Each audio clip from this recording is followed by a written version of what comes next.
So conductive education was originally pioneered and used for children with cerebral palsy. So in Hungary, where it was set up at the Petter Institute, it was for children with cerebral palsy.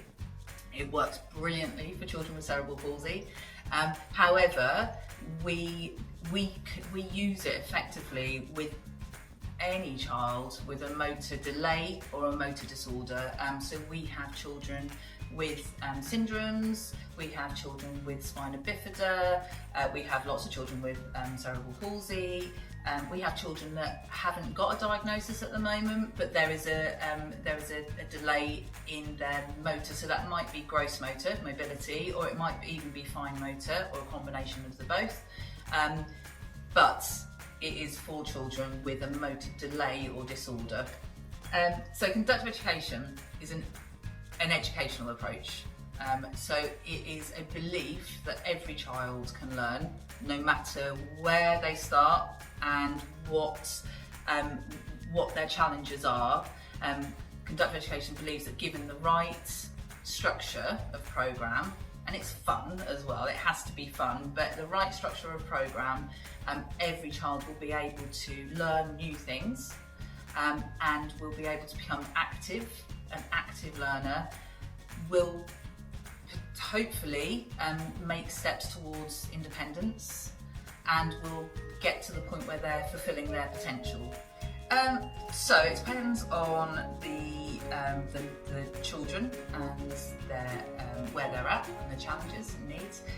But we tend to start with a line programme, and the reason we start with a line programme is because it's much easier to teach certain movements when the children are lying, because they haven't got to worry about gravity, balance, those sorts of things. So when you're lying flat on a mat, as we use at the moment at NAMSA, you're able to perhaps bend your leg without having to worry about keeping yourself in an upright position as well.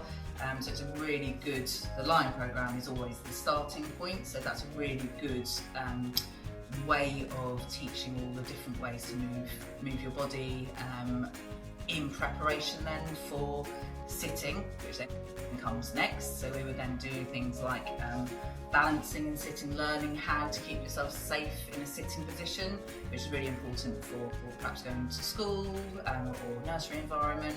So making sure that we have our feet flat and we've got a stable base, and then thinking about more dynamic movement, so moving in and out of a midline position, reaching down to get something from the floor, all of those sorts of things. And then from sitting we would move into standing, practicing just pushing through our legs initially, weight bearing equally, and then move on to weight transference, which is really important to learning how to step to the side.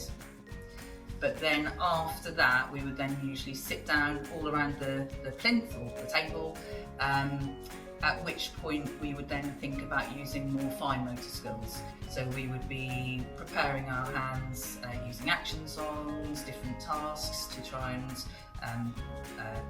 flex and extend our fingers, thinking about turning our hands over, thinking about ways that we can use our hands, and then move on to some sort of craft activity or sensory type exploration activity using both hands. Lots of children we see struggle to use both of their hands together at the same time, so we always try and think about activities where they can do that.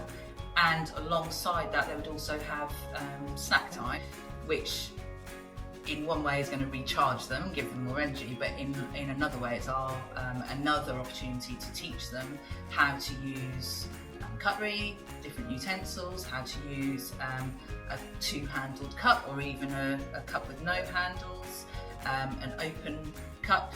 Lots will come to us and they'll perhaps still be using either a bottle or a beaker with a lid. So we try and move them on from that to using something that maybe is a little bit more age appropriate, but it's a safe space where they can try different things and see what works for them, and we will give them lots of tips and give parents lots of tips and advice as to how to use the implements correctly. But they're the main stages. So we sing loads of songs during the programme. Nearly everything we do is accompanied by a song.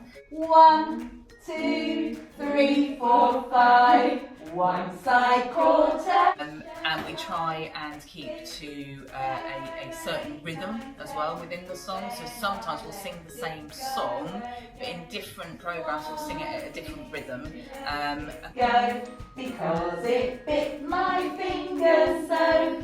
According to the needs of the child. So for sort of maybe children that have more complex needs, we'd probably slow the rhythm down just to try and allow them the time to process what it is that we're trying to ask them to do, and then to join in actively, because we're looking for active movement. So we have a specific hello song, we have a specific goodbye song, we have songs that we sing when we're laying on the mat, to do with rolling up in a ball, for example, and they're all cues for the children to know what to expect at that time.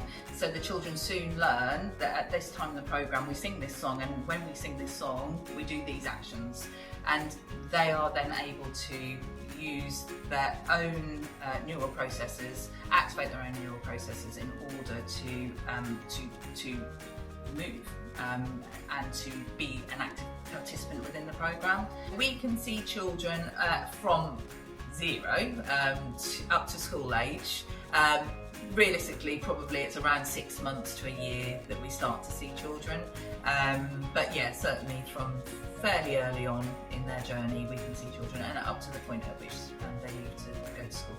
No, they can stay here. Usually, if they become part of the conductive education programmes, they will stay here until they either leave to go to nursery or leave to go to school. But we have children that have been with us for 3-4 years when they've started really young. So no, there's no time limit with the conductive education programmes. It is until they are ready to leave us, really. No, there's no cost to the service. It's completely free. We are fully funded. It is free for parents to attend. It's a weekly session, and yeah,